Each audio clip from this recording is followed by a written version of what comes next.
shown you how you can create this kind of table and make use of slicers for it.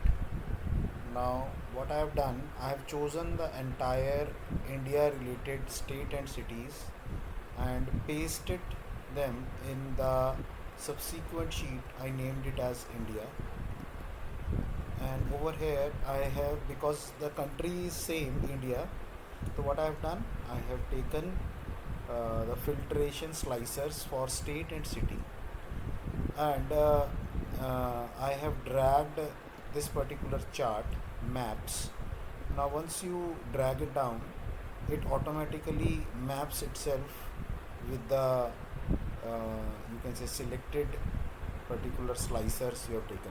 Although it will take some time to load because it is all powered by Microsoft Bing, so you will find where which all interactions are there, or which all cities or states are here.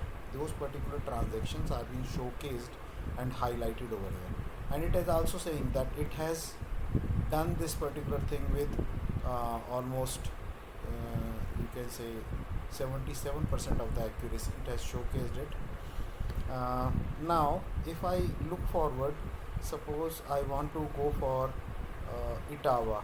Let me see whether, yes, it is showing me Itawa in India, it is selected. Let me see Delhi, so it will show me the Delhi within India. If I say Dehradun, let me see whether it will show me the Dehradun. It might take some time. There were only two transactions, but still it is able to map out Dehradun over there. Similarly, you can drag down and show Guwahati.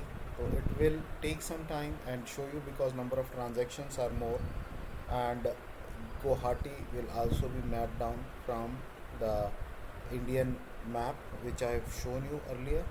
It all depends upon how powerful internet connection you have, because this all is connected with the backbone of internet through the Bing servers.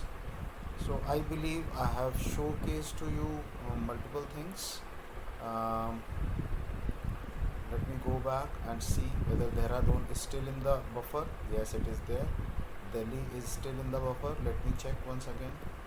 Delhi is still in buffer, or it will take some time. It takes some time, but it showcase, and this looks in fact good.